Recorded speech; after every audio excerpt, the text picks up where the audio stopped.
Hare Krishna, somebody can please lead the invocation prayers.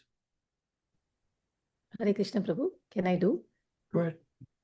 Om Ajnanatimrandasya Jnananjana-shalakaya Chakshurunmitam Yena Tasmai Shri Guruve Namaha Shri Chaitanya Manobhishtam Stapitam Yena Bhutale Swayam Rupa Kadamahyam Dadati Swam Padantikam Vandeham Shri Guru Shri Yuta Padakamalam Shri Gurum Vishnuvamscha Shri Rupam Sagajatam Sagana Raghunatan Vitam Tam Sajivam साधवेतं सावधूतं परिजनसहितं कृष्णचैतन्यदेवं श्रीराधाकृष्णपादान् सहगण Lalita श्रीविशाखान्वितंश्च हे कृष्ण करुणा सिन्धो दीनबन्धो जगत्पते गोपेशा गोपिकान्त राधाकान्त नमस्तुते तप्तकाञ्चन गौरङ्गी राधे वृन्दावनेश्वरी वृषभानुसुते देवी प्रणमामि हरिप्रिये वाञ्छकल्पतरुभ्यश्च कृपा सिन्धुभ्यैव च पतितानां पावनेभ्यो वैष्णवेभ्यो नमो नमः जय श्री कृष्ण चैतन्य प्रभु Nityanand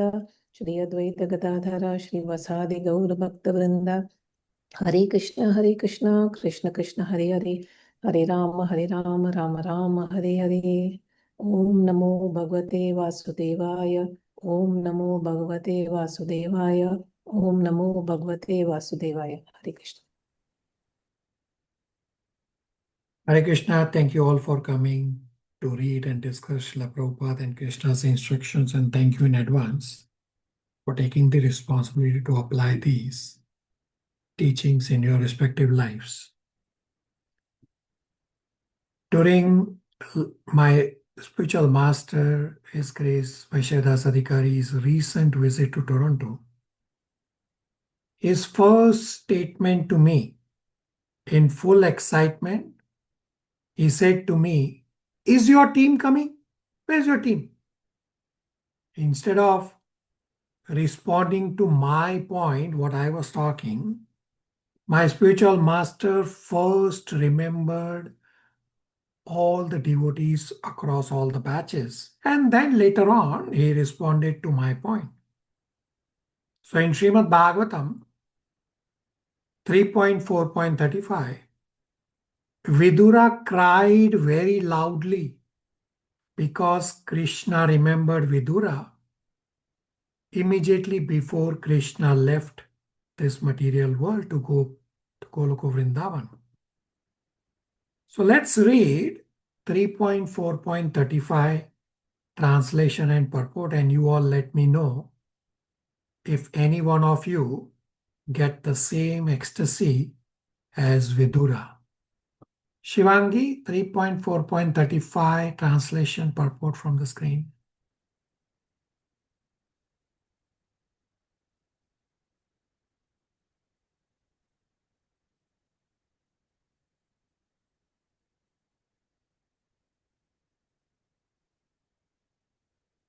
Shivangi.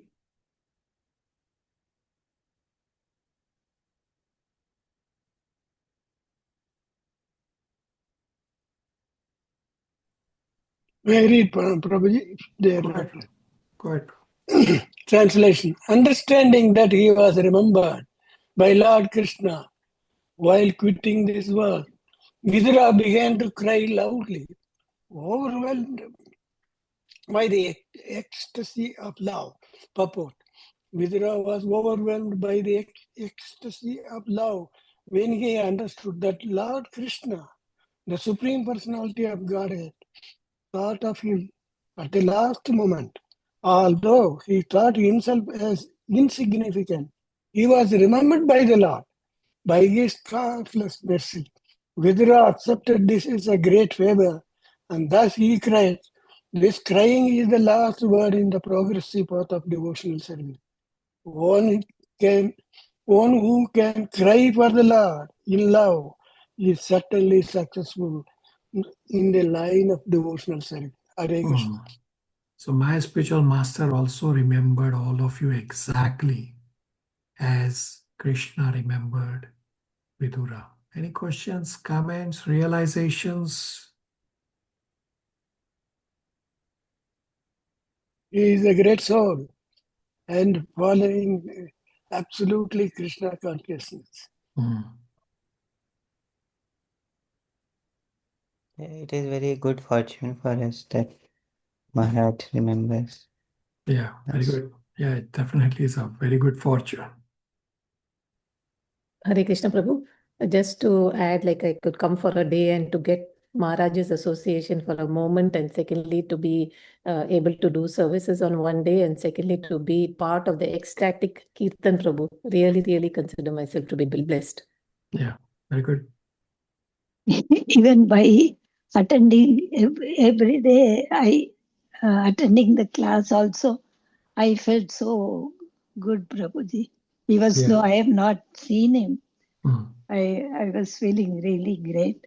Yeah, And thank you. yeah, all the lectures were also very simple and very, to the point. Yeah.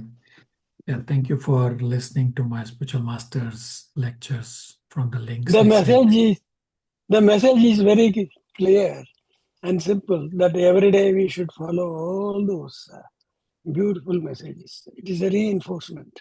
Yeah, absolutely correct. So Gauri from our batch, one earlier other batch got initiated and she is now Gopali Devidasi. Paulomi from the other batch took shelter for initiation, and few devotees have requested shelter as Siksha Guru. So I have confirmation from my Guruma that if you do not have any other spiritual master in mind, and if you are scared for initiation, then you can take a spiritual master as Siksha Guru. Therefore, my push to all of you. Now, last classes, spiritual endeavor, only some of you completed. And therefore, I keep pushing you that when my force is there, that many of you complete the spiritual endeavor. But understand, I'm not eternal. Right now, you have my force. But therefore, I am pushing you all to immediately take shelter under a bona fide spiritual master. Understand that as body ages, it becomes harder and harder. Now, if the mindset is that I will get initiated when I will be old, this is incorrect thought process. We have discussed this in Bhagavad Gita 5.17, that intelligence, mind, faith, and refuge are moving in 4 different directions. That, yes, I want to go back to spiritual world, but right now, let me enjoy the material world. So this is a clear example of bhumte, enjoying mentality. With the mindset of getting initiated at old age means you are giving the old useless body to Krishna. The correct approach is to give the body and senses to Krishna's service when the body and senses are fully capable. So many devotees did personal services for my spiritual master, preparing breakfast, offering from early morning, from 4:30 a.m. and onwards. And many devotees did a lot of services during the last 2 weeks.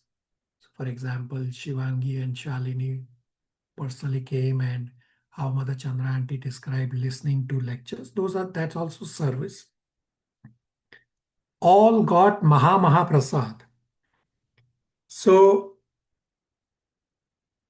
Shalini, can please share the magic of the bitter line, the green line, including the very thick shell coming from spiritual master, tastes very soft and sweet, like an apple shell.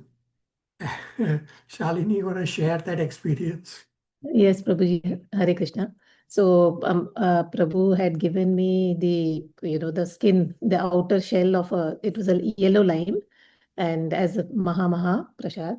And then when I had it, normally, we will not even put the entire thing, we'll take a bite. I just put the entire thing in my mouth and, chewing itself, there was not an iota of bitterness, and it was sweet. In normal course, it is not possible to be like that. So I just wanted to share this. Yeah. The lime shell is so thick, so hard, and so bitter. But when it comes from spiritual masters plate as Mahaprasad, that thick, bitter lime. And most of the days it was the green lime. Green lime is very bitter, the shell. On the last day when Shalini was there, the green lime was finished. So therefore they used the yellow lime, the yellow lemon. But still, the lemon shell is so bitter, but it tastes sweet like an apple shell. Very good. Thank you for sharing and thank you for services. Shalini Gopal. Hare Krishna Prabhu, if there is a minute or couple of minutes quickly, I just want to give 2-3 important points from the lectures, Prabhu, which will be of benefit. Yeah, go ahead. Can I go ahead? Yep. Okay. So listening to the lectures, one particular lecture, it was so important where Maharaj is saying that we have to keep chanting, even if the chanting is offensive. And he quoted here 9.30, Api chet su duracharo bhajate mam ananya bhak sadhur eva sam mantavya samyag vivasito hi saha. So translation, even if the vilest sinners worship me with exclusive devotion, they are considered righteous because they have made the proper resolve. So even if this is just a realization that even if at least our resolve is there to go somewhere close to try to chant better. So if we can keep reminding ourselves, bring our mind back, at least if the resolve is there, we have to continue chanting. We can't just stop chanting thinking that chanting is not good, so I can stop. No, we have to continue. Then at some point you'll reach there. This is one point. Just to add in this context, one of the questions asked to this, Maharaj, he answered that it takes more than 40 years to attain perfection in chanting. Oh, yes. It was really an eye-opener for me because we have just started not even 7 years back. We have 40 years it takes.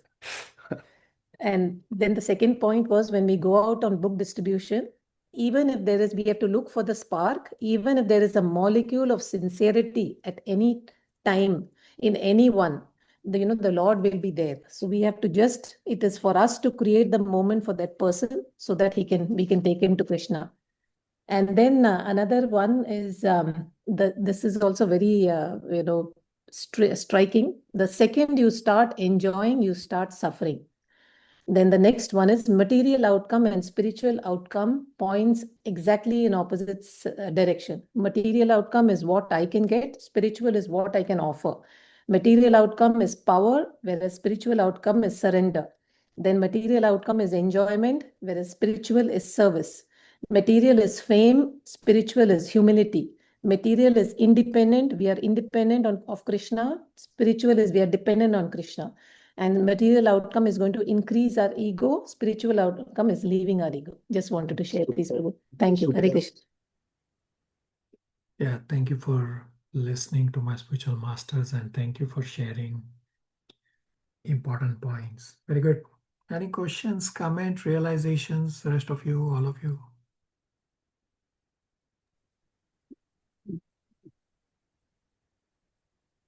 The last narration by Shalini is thought-provoking, Prabhuji. The materialistic outcome versus spiritual outcome is really, it makes an indelible mark in the mind and heart. As your Guruji said, that mind and heart, you must always clean it. So this is a cleanser, I should say. That is my perception. Yeah, very good. Correct point. So all of you immediately take shelter under a bona fide spiritual master.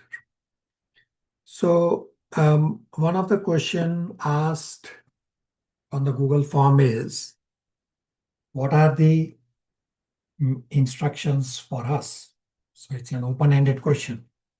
So I request all of you that as I have on the screen for batch 3 and 4, tomorrow Sunday 23rd August, there is Bhagavad Gita chapter 7 to 12 revision. And then following Sunday, August 30th, Shivangi present here together with her sister Divya are going to present about current geopolitics and ideal governance. And then they're going to talk about, well, what exactly are we supposed to do in Kali Yuga? So the question that is posted, that what is the message for us, will get answered in Shivangi and Divya's presentation on August 30th. So please attend. And of course, on the last of the bigger presentation on September 6th is on Bhagavad Gita chapters 13 to 18. So all very good upcoming presentations. So these additional presentations are on Sundays, Toronto time 7 a.m., India time 4:30 p.m., Nepal time 4:45 p.m. So try your best to attend, or at least consider to listen to the class recording if you cannot virtually attend. Everybody can do that, please. Yes, Prabhu. Thank you. Yes, Prabhuji. Yes, Prabhu. Prabhuji. Prabhuji, I missed it because there was a glitch in my iPad. I totally missed it, Prabhuji. Anyhow, I will take from the recordings today. So basically attend, as I have again on the screen, for batch 3 and 4 classes, Bhagavad Gita revisions, and the Shivangi's and Divya's upcoming presentation will answer the inquiry that what is the message for us from all these teachings, that what exactly are we supposed to do in Kali Yuga, how are we supposed to live, all that will get answered in the presentation. So attend all those presentations for batch 3 and 4, or listen to the recording. Thank you, Prabhuji.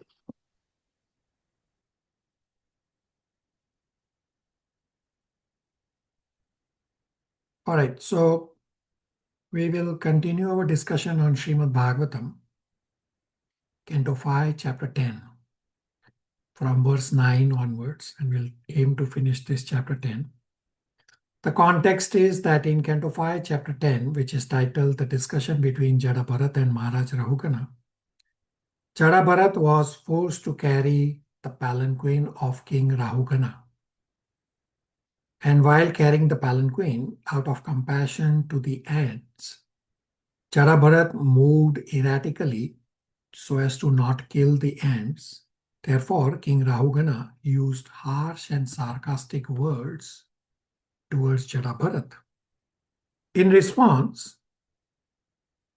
Jada Bharat enlightens King Rahugana in the verses that we will discuss today. So we covered part 1 of this chapter 10, the first 9 verses. So part 1 verses, first 8 verses. Part 1 verses 1 to 8 is that setting the scene where Rahugana offends Jada Bharat. Part 2 is verses 9 to 15. Title is Jada Bharat's reply to Rahugana. So for each of the points in the previous verses that Rahugana spoke, Jada Bharat responds to those points. So in this chapter 10, verse number 6, Rahugana said to Jada Bharat, "Are you fatigued?" And he said, "You are not strong." So in response, Jada Bharat says that he is a soul detached from body. Therefore, I am not fatigued, because fatigue applies to the body. And that these bodily designations do not apply to the soul. Abhishek Prabhu, verse 9, translation and purport, and then 10 translation. Faster pace. Text 9. The great Brahmana Jada said, "My dear king and hero, whatever you have spoken sarcastically is certainly true. Actually, these are not simply words of chastisement, for the body is the carrier. The load carried by the body does not belong to me, for I am the spirit soul. There is no contradiction in your statement because I am different from the body. I am not the carrier of the palanquin. The body is the carrier. Certainly, as you have hinted, I have not labored carrying the palanquin, for I am detached from the body. You have said that I am not stout and strong, and these words are befitting a person who does not know the distinction between the body and the soul. The body may be fat or thin, but no learned man would say such thing of the spirit soul. As far as the spirit soul is concerned, I am neither fat nor skinny. Therefore, you are correct when you say that I am not very stout. Also, if the object of this journey and the path leading there were mine, there would be many troubles for me. But because they relate not to me but to my body, there is no trouble at all. Purport. In Bhagavad Gita, it is stated that one who is advanced in spiritual knowledge is not disturbed by the pains and pleasures of the material body. The material body is completely separate from the spirit soul, and the pains and pleasures of the body are superfluous. The practice of austerity and penance is meant for understanding the distinction between the body and the soul, and how the soul can be affected by the pleasures and pains of the body. Jada Bharat was actually situated on the platform of self-realization. He was completely aloof from the bodily conception. Therefore, he immediately took this position and convinced the king that whatever contradictory things the king had said about his body did not actually apply to him as a spirit soul. Text and translation. Fatness, thinness, bodily and mental distress, thirst, hunger, fear, disagreement, desires for material happiness, old age, sleep, attachment for material positions, anger, lamentation, illusion, and identification of the body with the self are all transformations of the material covering of the spirit soul. A person observed in the material bodily conception is affected by these things, but I am free from all bodily conceptions. Consequently, I am neither fat nor skinny nor anything else you have mentioned. So in the purport, Prabhupada explains, the practice of austerity and penance is meant for understanding the distinction between body and soul, and how the soul can be unaffected by the pleasures and pains of body. So Jada Bharat is such a self-realized soul. So in upcoming verses in this chapter, Rahugana will further point out to Jada Bharat's this response. And Rahugana will point out the connection between the soul and the body. So we'll soon discuss as we progress. Now in chapter 10, verse number 7, Rahugana had said to Jada Bharat, "Are you dead while alive?" And Rahugana had said that Rahugana, he is the master. So on the point of being dead while alive, in response, Jada Bharat says that actually everything in the material world has a beginning and end, and that material positions such as master are temporary.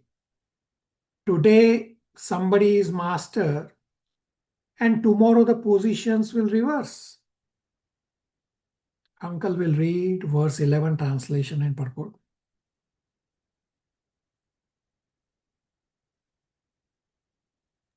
Hare Krishna. Translation. My dear king, you have unnecessarily accused me of being dead, though alive. In this regard, I can only say that this is the case everywhere, because everything material has its beginning and end. As far as you are thinking that you are the king and master and are thus trying to order me, this is also incorrect, because these positions are temporary. Today you are a king and I am your servant, but tomorrow the position may be changed and you may be my servant and I your master. These are temporary circumstances created by providence. Purport. The bodily conception is the basic principle of suffering in material existence. In Kali Yuga, especially, people are so uneducated that they cannot even understand that the body is changing at every moment and that the ultimate change is called death. In this life, one may be a king, and in the next life, one may be a dog, according to karma. This spirit soul is in a deep slumber caused by the force of material nature. He is put in one type of condition and again changed into another type. Without self-realization and knowledge, conditional life continues, and one falsely claims himself as a king, a servant, a cat, or a dog. These are simply different transformations brought about by the supreme arrangement. One should not be misled by such temporary bodily conceptions. Actually, no one is master within the material world, for everyone is under the control of material nature, which is under the control of the Supreme Personality of Godhead. Therefore, the Supreme Personality of Godhead, Krishna, is the ultimate master, as explained in Chaitanya Charitamrita. Ekale Ishvara Krishna Arasabha Bravera. The only master is Krishna, and everyone else is his servant. Forgetfulness of our relationship with the Supreme Lord brings about our suffering in the material world. Hare Krishna. So in the purport, the very first line Prabhupada says, bodily conception is the basic principle of suffering in material existence. People are so uneducated that they cannot even understand that body is changing at every moment. And ultimately there is death. Without self-realization and knowledge, conditional life continues, birth after birth after birth. And one falsely claims himself as a king, or a servant, or a cat, or a dog. One should not be misled by such temporary bodily conceptions.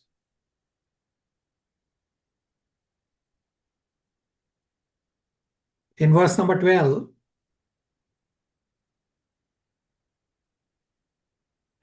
describes that friends, families, colleagues, we all meet like straws floating in a river, and then we separate by the laws of the waves. But because of ignorance, we get attached to the temporary relationship. Chandran Prabhu, 12 translation and purport. Hare Krishna. 12 translation. My dear king, if you still think that you are the king and that I am your servant, you should order me, and I should follow your order. I can then say that this differentiation is temporary, and it expands only from usage or convention. I do not see any other cause. In that case, who is the master and who is the servant? Everyone is being forced by the laws of material nature. Therefore, no one is master and no one is servant. Nonetheless, if you think that you are the master and I am the servant, I shall accept this. Please order me. What can I do for you? Purport. It is said in Srimad Bhagavatam, Aham Mamate, one thinks, I am this body, and in this bodily relationship, he is my master, he is my servant, she is my wife, and he is my son.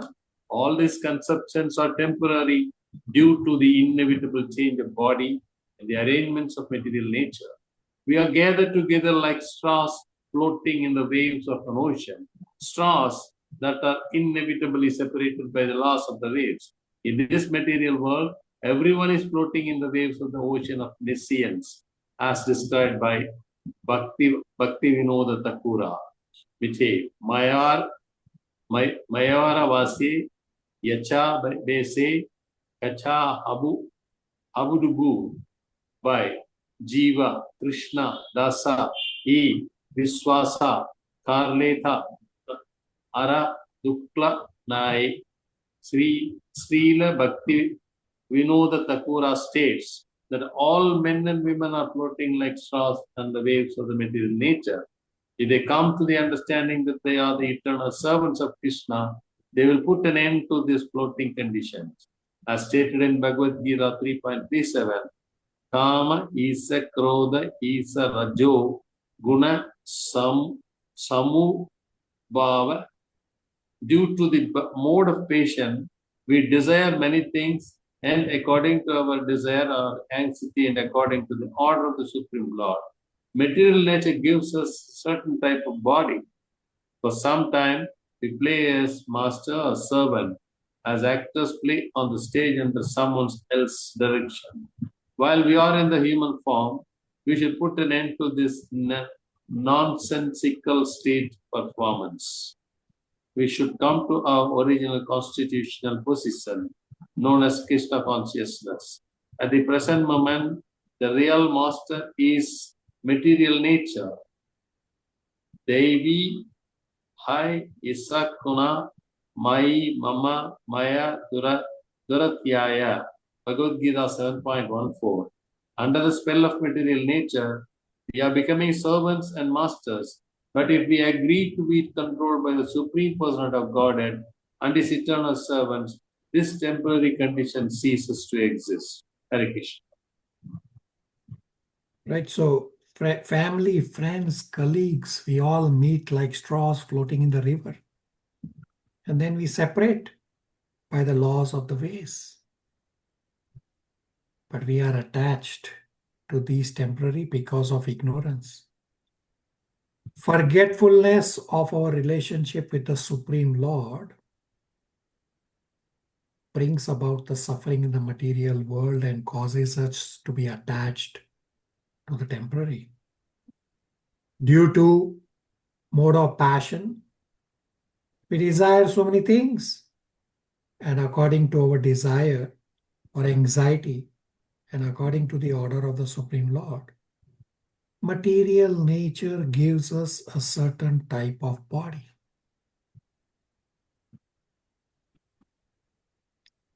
So now in chapter 10, previous verse number 7, Rahugana, he threatened to punish Jada Bharat because he said Jada Bharat is mad. Therefore, in verse number 13, Jada Bharat responds that I am a self-realized soul. Mother Chandra Aunty, 13 translation. Text 13. Translation. My dear king, you have said, you rascal, you dull, crazy fellow, I am going to chastise you and then you will come to your senses. In this regard, let me say that although I live like a dull, deaf and dumb man, I am actually a self-realized person. What will you gain by punishing me? If your calculation is true and I am a madman, then your punishment will be like beating a dead horse. There will be no effect. When a madman is punished, he is not cured of his madness. Hare Krishna. So Jada Bharat gives strong example that despite repeated punishment, the thief cannot give up his stealing habit. Therefore, the punishment is useless. In Nectar of Instruction, text number 1 at the very start, Parikshit Maharaj also says, what is the point of atonement? It does not cure. The solution is Krishna consciousness that purify yourself, purify your bad habits. In verse number 14, the verse describes Jada Bharat's tolerating attitude and how a devotee deals with reverses in life. Mother Jija, 14 translation and purport.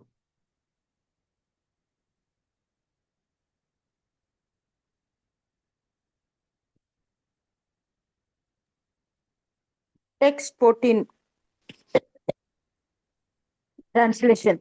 Sukadev Goswami said, O Maharaj Parikshit, when King Rahugana chastised the exalted devotee Jada Bharat with harsh words. That peaceful, saintly person tolerated it all and replied properly. Nescience is due to the bodily conception, and Jada Bharat was not affected by this false conception. Out of his natural humility, he never considered himself a great devotee, and he agreed to suffer the results of his past karma. Like an ordinary man, he thought that by carrying the planquin, he was destroying the reactions of his past misdeeds. Thinking in this way, he began to carry the planquin as before. Purport.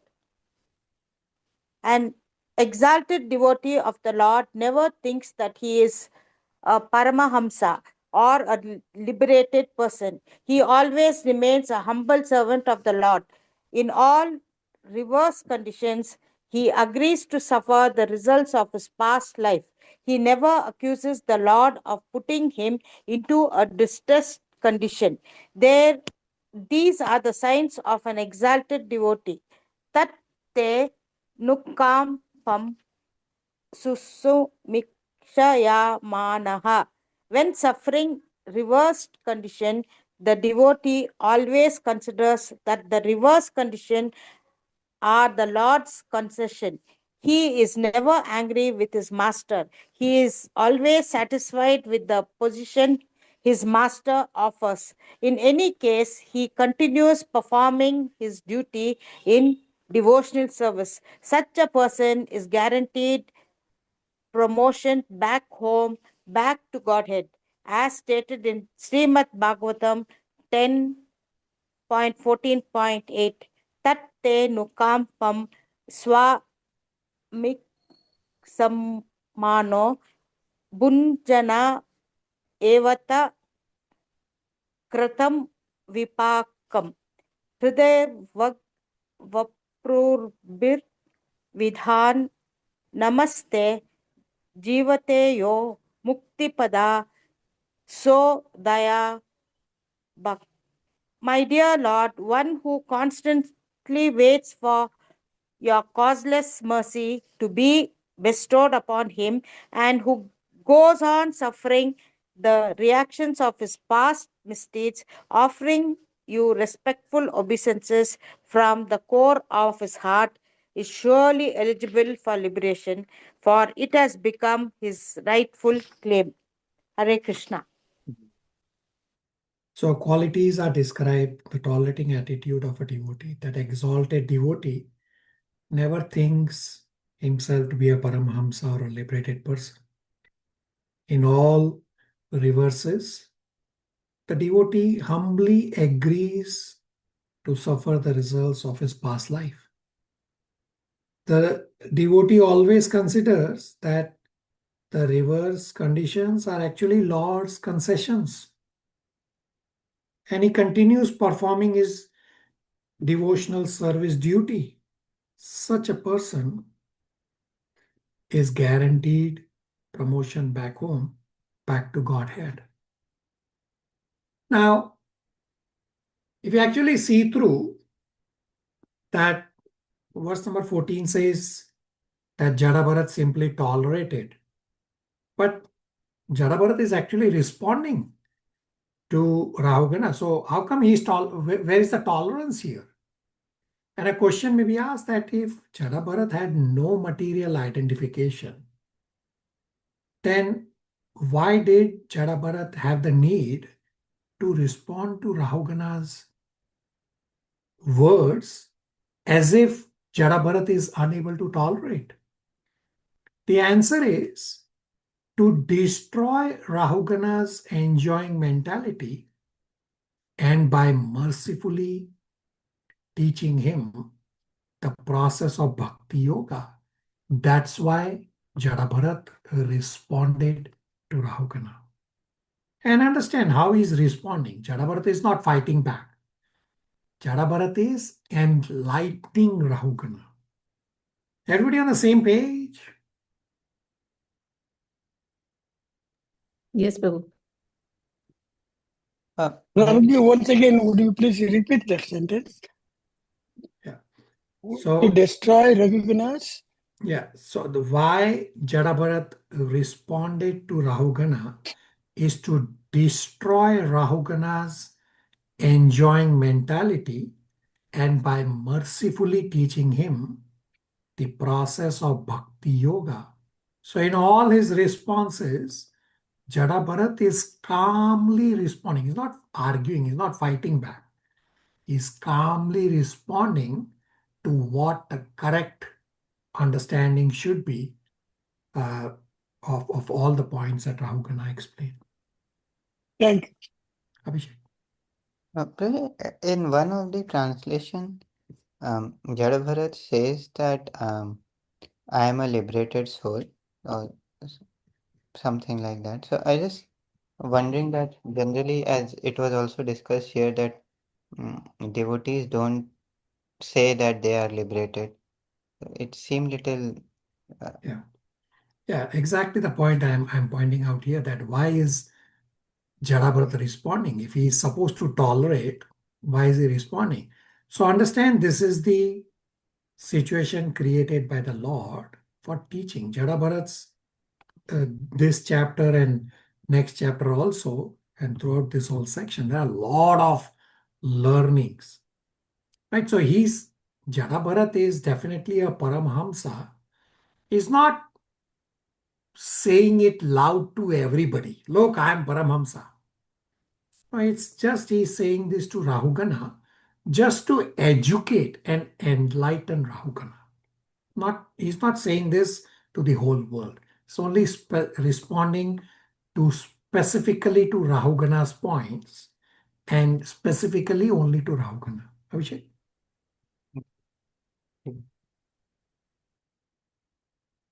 Right, very good. So the result of Jada Bharat's response is that Rahugana gave up his pride and fell at Jada Bharat's feet asking for forgiveness. Shalini, 15 translation.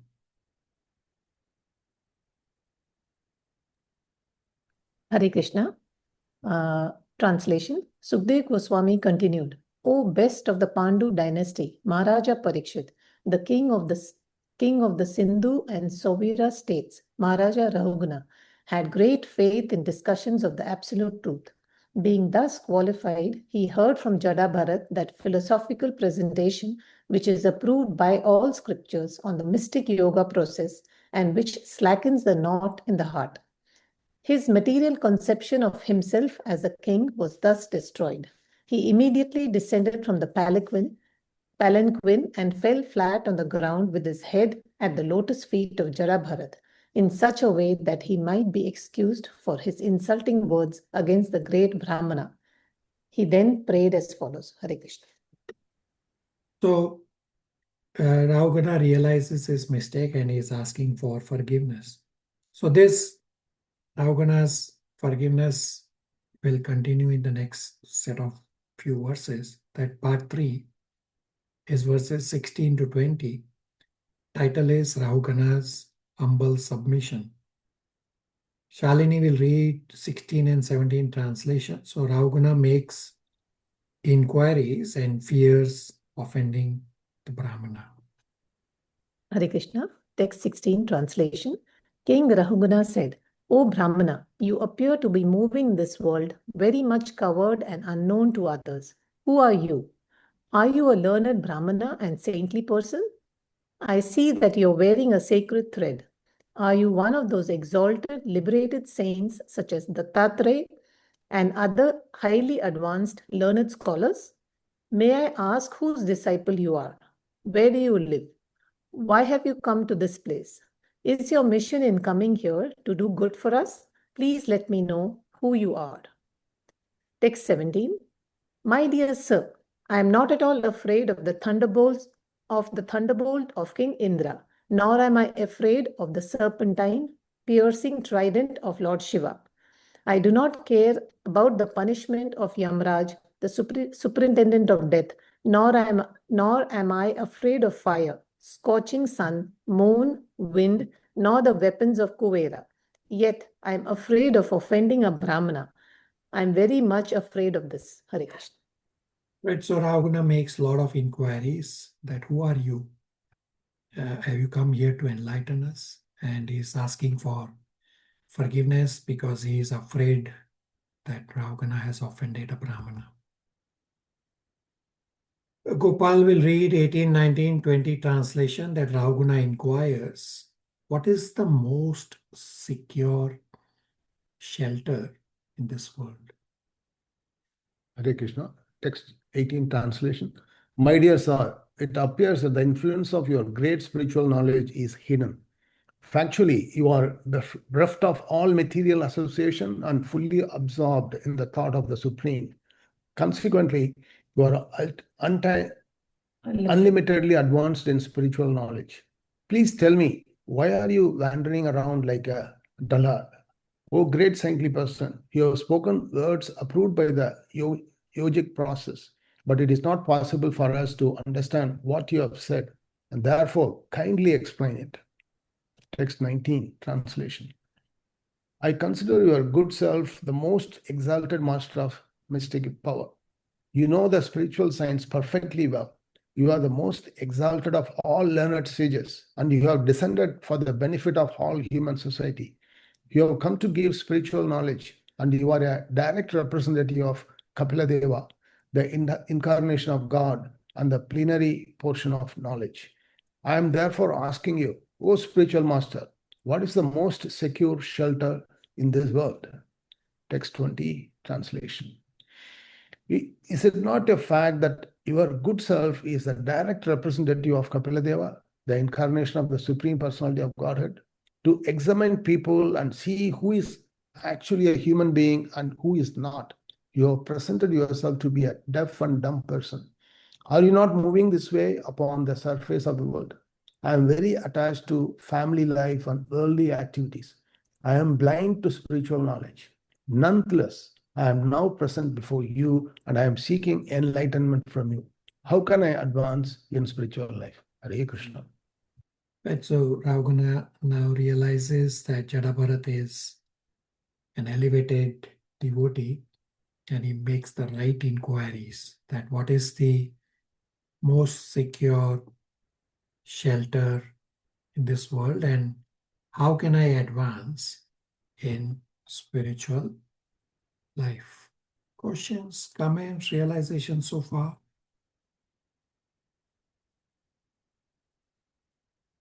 Hare Krishna Prabhu.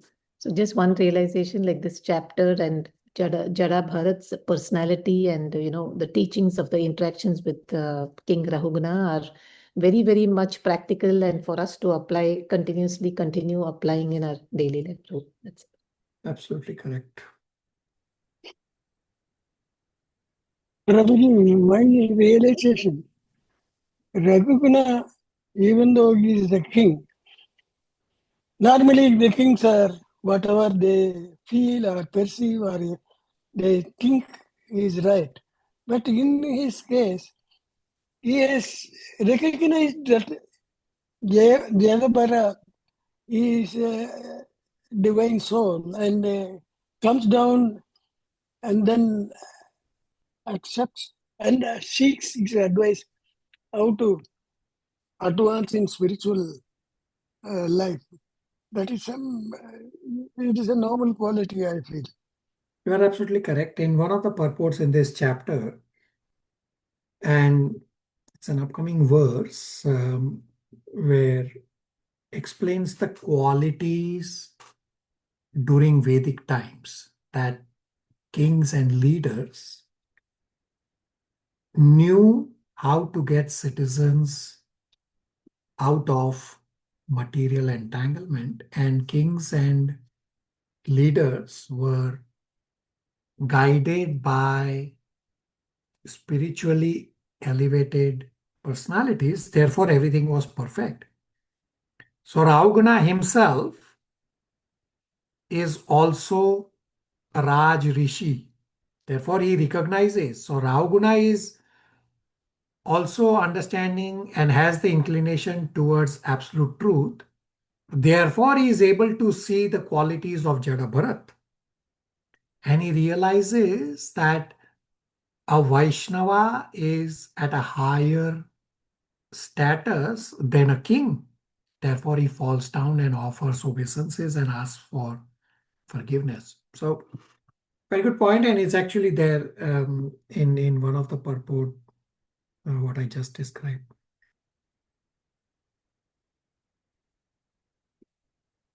This point which you just made is very, I just feel like very important in the sense. Initially, it seemed that Rahugana is a little arrogant, but then when he realizes the position of a devotee, he's like he's uh, showing himself to be a good recipient of spiritual knowledge, something which is very important for um, uh, myself also, like to be a good recipient. Yeah, so it's actually there in verse number 15 purport, which describes the characteristics of kings during Vedic times. So we did not read the purport. Let's read. So Shalini had read the verse. Shalini can read 15 purport. 15. Hare Krishna, 1 minute in the computer. I just.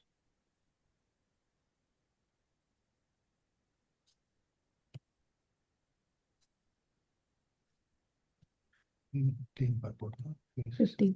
15 purport. Yeah. Hare Krishna. Hare Krishna. In Bhagavad Gita 4.2, Lord Krishna says, Evam parampara praptam imam rajarishyo vidhu sa kalena hamata yoga nashta parantapa. This supreme science was thus received through the chain of disciplic succession, and the saintly kings understood it in that way. But in course of time, the succession was broken, and therefore the science as it appears to be lost. Through the disciplic succession, the royal order was on the same platform as the great saintly persons, Rajarishis. Formerly, they could understand the philosophy of life and knew how to train the citizens to come to the same standard. In other words, they knew how to deliver the citizens from the entanglement of birth and death. When Maharaja Dashrath ruled Ayodhya, the great sage Vishwamitra once came to him to take away Lord Ramachandra and Lakshmana to the forest to kill a demon. When the saintly person Vishwamitra came to the court of Maharaja Dashrath, the king, in order to receive the saintly person, asked him, Ahishtam yat tat punar janma jayaya. He asked the sage whether everything was going on well in his endeavor to conquer the repetition of birth and death. The whole process of Vedic civilization is based on this point. We must know how to conquer the repetition of birth and death. Maharaja Rahugana also knew the purpose of life. Therefore, when Jada Bharat put the philosophy of life before him, he immediately appreciated it. This is the foundation of Vedic society. Learned scholars, brahmanas, saintly persons, and sages who were fully aware of the Vedic purpose advised the royal order how to benefit the general masses, and by their cooperation, the general masses were benefited. Therefore, everything was successful. Maharaja Rahugana attained this perfection of understanding the value of human life. Therefore, he regretted his insulting words to Jada Bharat and immediately descended from the palanquin and fell down at the lotus feet of Jada Bharat in order to be excused and to hear from him further about the values of life known as Brahma Jigyasa, inquiry into the absolute truth. At the present moment, high government officials are ignorant of the values of life, and when saintly persons endeavor to broadcast the Vedic knowledge, the so-called executives do not offer the respectful obeisances but try to obstruct the spiritual propaganda. Thus, one can say that the former kingly government was like heaven and that the present government is like hell. Hare Krishna. So this is the foundation of Vedic society, that learned scholars, brahmana, saintly persons, sages, who were all fully aware of Vedic purpose, advise the royal order how to benefit the general masses. And this way the general masses were benefited. Therefore, everything was successful.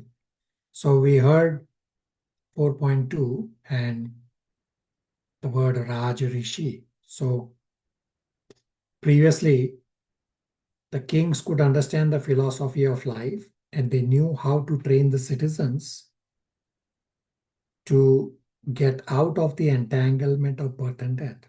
Nowadays, government officials, they don't follow. Themselves, they don't know.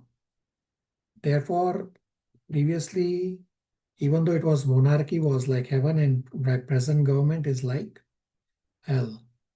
Uncle Abhishek, does that further help with your discussion points? Excellent, this 15. You have answered more than enough.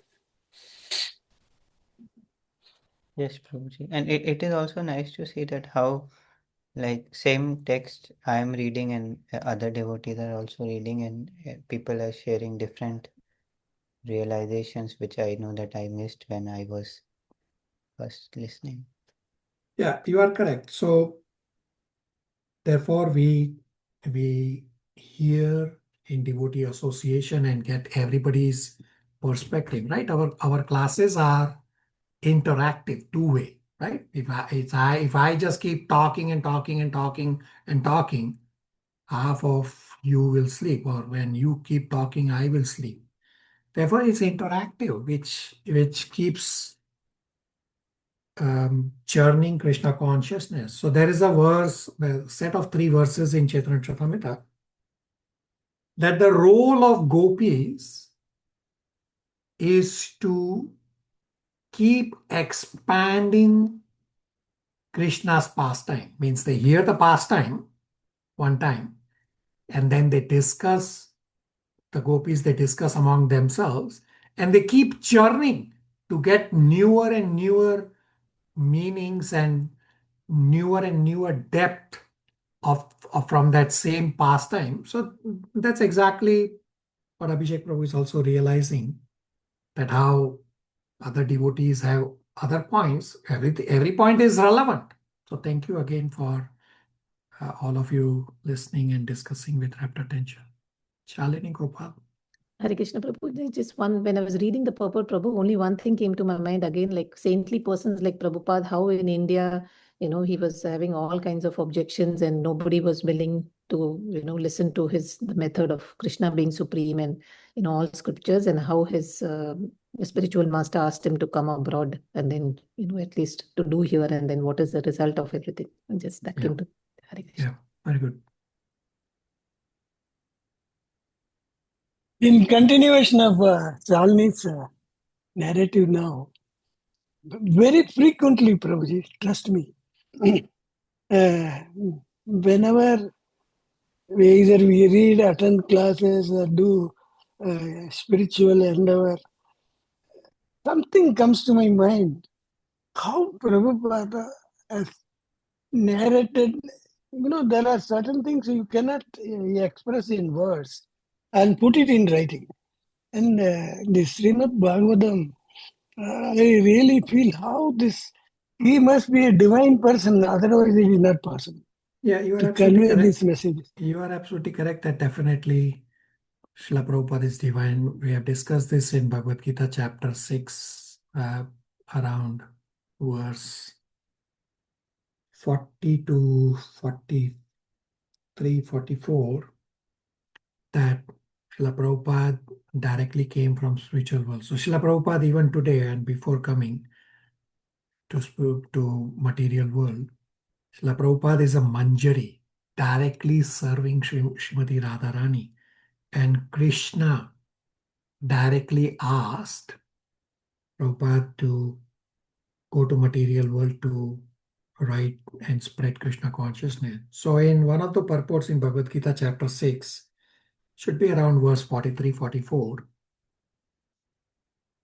42, 43, 44, one of the verse, where Prabhupada says that by the grace of the Lord, our humble self and our spiritual master took birth in very rare elevated transcendentalist family. So it is by the grace of the Lord, right? The 6.41 is one option, that if you have done little spirituality in previous life, then you go to heaven and then come back and continue. And 6.42 says that if you have done a lot of spirituality, then you just take birth in elevated transcendentalist home and you continue. And Prabhupada clarifies that Prabhupada himself and Prabhupada's spiritual master did not complete the spirituality in previous life and therefore they were reborn. No, no, no, no. Prabhupada is always elevated. Prabhupada therefore clarifies in the purport 6.42, should be 6.42, that by the grace of the Lord, our humble self and our spiritual master took birth in transcendentalist, advanced transcendentalist families. So where we have discussed this point that Prabhupada was directly sent by Krishna to the material world. So Prabhupada is always Nitya Siddha. All right, so last part number 4 is verses 21 to 25. Rahugana's inquiries to Jada Bharat's reply. So whatever Jada Bharat replied for Rahugana's points, so Rahugana will then further discuss those points. And one of the first points I highlighted about the soul, that how Jada Bharat said that he is a self-realized soul. And Rahugana will highlight a very important point here. So verse number 21 describes the connection of soul with matter. And in verse number 22, Rahugana gives an example of a pot placed on fire and the attached person gets affected when his car is damaged. Right, let's see. Shivangi, 21 translation and purport. Master Base. Hey Krishna, 21 translation. You have said, I am not fatigued from labor. Although the soul is different from the body, there is fatigue because of bodily labor, and it appears to be the fatigue of the soul. When you are carrying the palanquin, there is certainly labor for the soul. This is my conjecture. You have also said that the external behavior exhibited between the master and the servant is not factual, but although in the phenomenal world it is not factual, the products of the phenomenal world can actually affect things that is visible and experienced. As such, even though material activities are impermanent, they cannot be said to be untrue. Purport. This is a discussion on impersonal Mayavada philosophy and the practical philosophy of Vaishnavas. The Mayavada philosophy explains this phenomenal world to be false, but Vaishnava philosophers do not agree. They know that the phenomenal world is a temporary manifestation, but it is not false.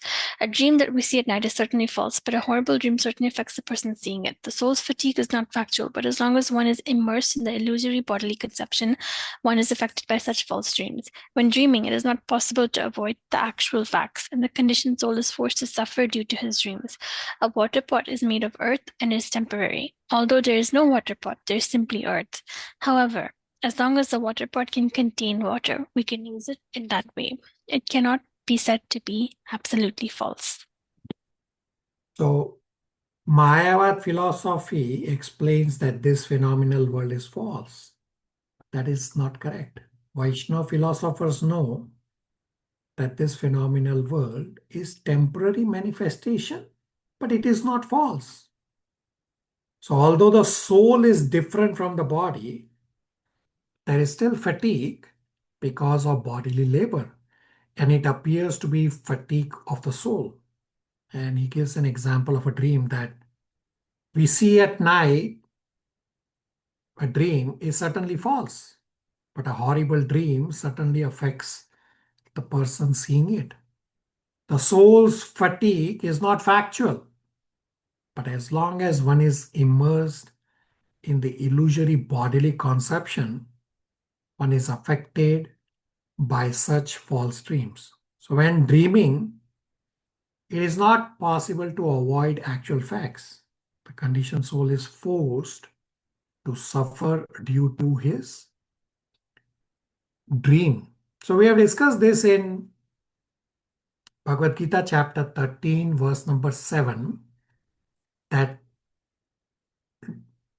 the transformations that happen, that whatever we see on the movie screen means the body, it generates Ichcha and Dvesha. So if we see on the movie screen the hero and heroine dancing and kissing, then it generates happiness and Ichcha. Or if we see the hero is beaten up by the villain, then it generates Dvesha. So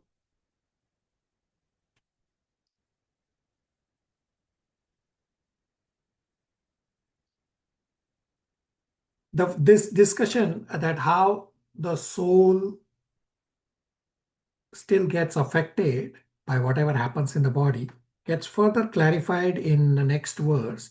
He gives an example.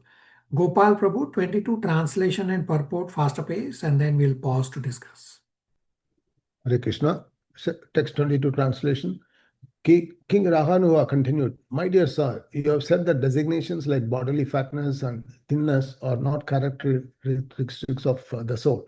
That is incorrect because designations like pain and pleasure are certainly felt by the soul. You may put a pot of milk and rice within fire, and the milk and rice are automatically heated one after the other. Similarly, due to the bodily pains and pleasures, the senses, mind, and soul are affected. The soul cannot be completely detached from this conditioning." Purport. The argument put forward by Maharaja Rahugana is correct from the practical point of view, but it rises from an attachment to the bodily conception. It can be said that the person sitting in his car is certainly different from his car, but there is a damage to the car. The owner of the car, being overly attached to the car, feels pain. Actually, the damage done to the car has nothing to do with the car's proprietor, but because the proprietor has identified himself with the interest of the car, he feels pleasure and pain connected with it. This conditional state can be avoided if attachment is withdrawn from the car. Then the proprietor would not feel pleasure or pain if the car is damaged or whatever. Similarly, the soul has nothing to do with the body and the senses, but due to the ignorance, he identifies himself with the body and he feels pleasure and pain due to bodily pleasure and pain. Hare Krishna. Questions, comments, realizations? Now, what is the meaning of phenomenal word? Phenomenal means big, right? If you look at the universe, if you just look at our Earth, like many times if you go to NASA's website or whenever they launch a spacecraft, they show the view of the Earth, like how recently they went to Moon and they had a visual of our Earth alone. That was humongous. And if you visualize just the Earth is so big, but if you visualize the universe, it is phenomenal, right? You cannot comprehend how big our universe is. Abhishek. Thank you. So earlier verse, Jada Bharat's statement that master-servant relationship are temporary, and therefore in verse number 23, Rahugana responds that although the positions are temporary, still it is the duty to rule and punish the disobedient citizens. And then in verse number 24 and 25, Rahugana asks for forgiveness from Jada Bharat for the offenses he has committed. Abhishek Prabhu, 23, 24, 25 translations.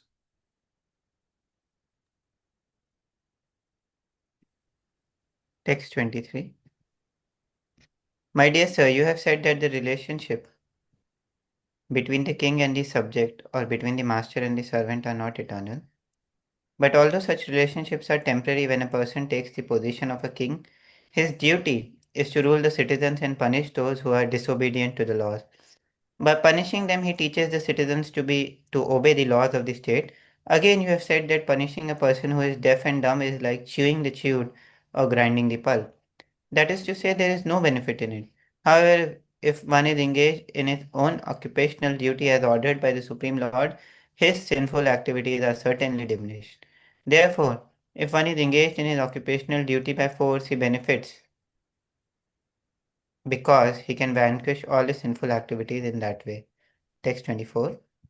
Whatever you have spoken appears to me to be contradictory, O best friend of the distressed. I have committed a great offense by insulting you. I was puffed up with false prestige due to possessing the body of a king. For this I have certainly become an offender. Therefore I pray that you kindly glance at me with your causeless mercy. If you do so, I can be relieved from the sinful activities brought about by insulting you. Text 25. O my dear Lord, you are the friend of the Supreme Personality of Godhead, who is the friend of all living entities. You are therefore equal to everyone, and you are free from the bodily conception. Although I have committed an offense by insulting you, I know that there is no loss or gain for you due to my insult. You are fixed in your determination, but I have committed an offense.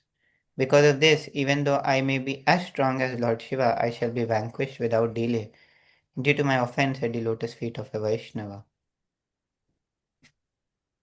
So when one commits an offense towards a Vaishnava, one must immediately apologize to such a personality by falling at the lotus feet, so that spiritual advancement may not be hampered, and one should do some menial service. Thus ends the Bhaktivedanta purports of the 5th canto, 10th chapter of Srimad Bhagavatam, entitled The Discussion Between Jada Bharat and Maharaj Rahugana. Questions, comments, realizations?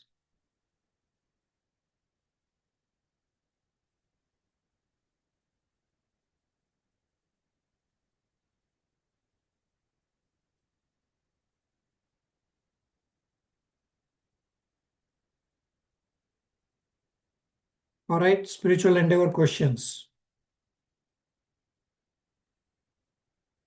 Question number 1. What is the basic principle of suffering in material existence? Comes from verse number 11. Question 2. Describe the factors that determine what type of body we get next. From verse 12. Question 3.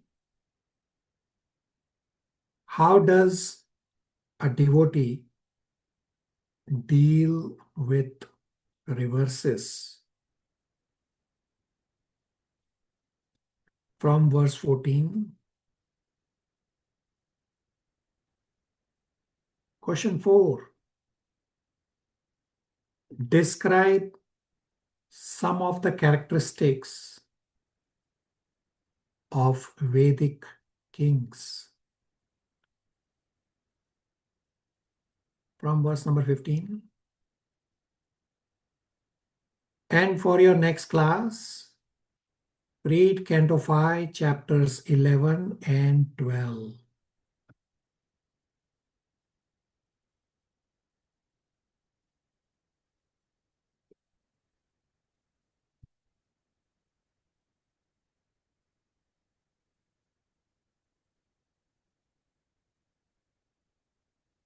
All right, we will stop here.